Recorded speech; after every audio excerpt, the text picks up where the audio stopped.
Je ne comprends pas comment on peut vivre en respectant aussi peu ses voisins. Isabelle habite dans ce quartier paisible, mais il y a 1 an et demi, sa vie a viré au cauchemar, depuis qu'elle a pour voisin 2 bergers d'Anatolie. La semaine passée, par exemple, j'ai téléphoné 3 nuits sur une semaine à la police parce que les chiens aboyaient. Si je suis réveillée à 1 h du matin, à 4 h du matin, et que je me lève à 7 h pour aller travailler, il ne me reste pas beaucoup d'heures de sommeil. Donc moi, j'en peux plus. Ils m'excèdent, ces chiens. Isabelle n'a pas toujours eu le réflexe d'appeler la police quand les chiens la réveillent. Elle a d'abord tenté le dialogue avec les maîtres. J'ai été leur demander, dire que c'était pas possible, qu'il y avait aussi des séances de dressage pour les chiens. Alors, ils m'ont gentiment répondu que les chiens, ça ne se dresse pas, mais bien les femmes. C'est un cousin ou un frère qui était là aussi, je ne sais pas, qui m'a dit ne nous causez pas des ennuis parce qu'autrement vous en aurez aussi. Mais si le dialogue semble rompu, le problème lui persiste. Dès qu'un piéton s'approche de la propriété voisine, les chiens s'affolent, et ce, à toute heure du jour et de la nuit. Voilà. C'est ici, vous entendez, c'est ce qu'on entend tout le temps et c'est ce qu'on entend aussi pendant toute la nuit.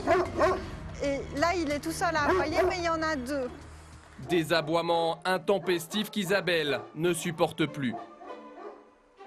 Été comme hiver, moi je dors avec la fenêtre ouverte. Je ne vois pas pourquoi moi je devrais changer mes habitudes et me renfermer chez moi pour des chiens qui peuvent aboyer gaiement en plein air pendant toute la nuit. Arlette habite elle aussi le quartier. Sa chambre est heureusement bien placée. Les aboiements ne la réveillent pas. Il n'empêche, sa vie serait beaucoup moins paisible depuis l'arrivée des bergers. Les chiens c'est une nuisance dans le quartier. Mon mari a été embêté un dimanche après-midi parce qu'ils aboyaient mais d'une manière... donc il était dans une colère. Oui, parce qu'il n'arrivait pas à se reposer. Il était très fatigué. Il était excédé. Les 2 voisines doivent pourtant bien l'admettre. Au départ, les maîtres se sont montrés conciliants. Ils ont érigé un mur afin que les bergers ne voient pas les passants et ont investi dans des colliers anti-aboiement. Mais rien n'y a fait. Pour Arlette et Isabelle, il reste pourtant une solution toute simple. Qu'ils essayent de rentrer leurs chiens le soir. À une telle heure qu'ils rentrent leurs chiens. Je ne leur demande pas de les éliminer, leurs chiens. J'imagine que s'ils les ont pris, ils les aiment, ces animaux. Ça ne va pas les tuer d'être rentrés la nuit. Le jour du tournage, Isabelle et nos journalistes sont en train de filmer dans la rue, quand soudain, le propriétaire des chiens vient à leur rencontre. Les colliers, pour qu'ils n'aboient plus la nuit, vous ne leur avez plus mis depuis quand? Collier, tous les jours je fais quelque chose, maintenant il calme. Maintenant déjà 6 mois qu'il calme. Il y a 6 mois qu'il est calme, parce que la semaine dernière, j'ai appelé 3 fois la police pendant la nuit. 3 jours où j'ai eu 2 heures et 3 heures de sommeil à cause de vos chiens. Vous estimez que c'est normal? Moi pas. Attends, moi je dormais aussi, moi je rien attendu, je rien. Vous compreniez, vous trouveriez une solution pour rentrer vos chiens pendant la nuit, de manière à ce qu'ils puissent protéger quand même votre maison, mais me laisser dormir. À partir du moment où vous ne comprenez pas ça, il n'y a pas de dialogue. Non. Cette chienne n'a pas entré. Il est entré. Cette chienne, c'est comme ça. L'homme ne semble pas disposé à faire de compromis. Isabelle s'est donc adressée à la commune, mais à ce stade, le bourgmestre se dit impuissant. Des constats de police ont été établis.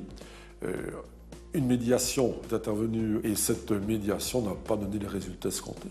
Si le chien perturbe la quiétude des riverains par ses aboiements, c'est à la justice qu'il appartient de prendre les mesures qui s'imposent. Mais se tourner vers la justice risque de prendre beaucoup trop de temps. Selon cette comportementaliste canin, un peu de bonne volonté de la part des maîtres suffirait pourtant à faire cesser les aboiements. Il est tout à fait possible, et avec n'importe quel profil de chien, de faire définitivement disparaître les aboiements, pour peu qu'on soit avec un maître qui veut vraiment les faire disparaître. Et c'est bien ça toute la question. Les maîtres tiennent-ils vraiment à ce que leur chien cesse d'aboyer? Isabelle et sa voisine n'y croient plus. Il faut vraiment qu'on trouve une solution parce que c'est pas possible de vivre comme ça. C'est peut-être d'être gentilles, très gentilles personnes, je n'ai rien contre elles en tout cas.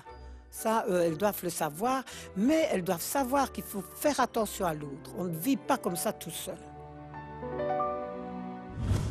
Depuis notre tournage, Isabelle n'a toujours pas réussi à faire entendre raison à son voisin. Les aboiements continuent donc de la hanter, de jour comme de nuit.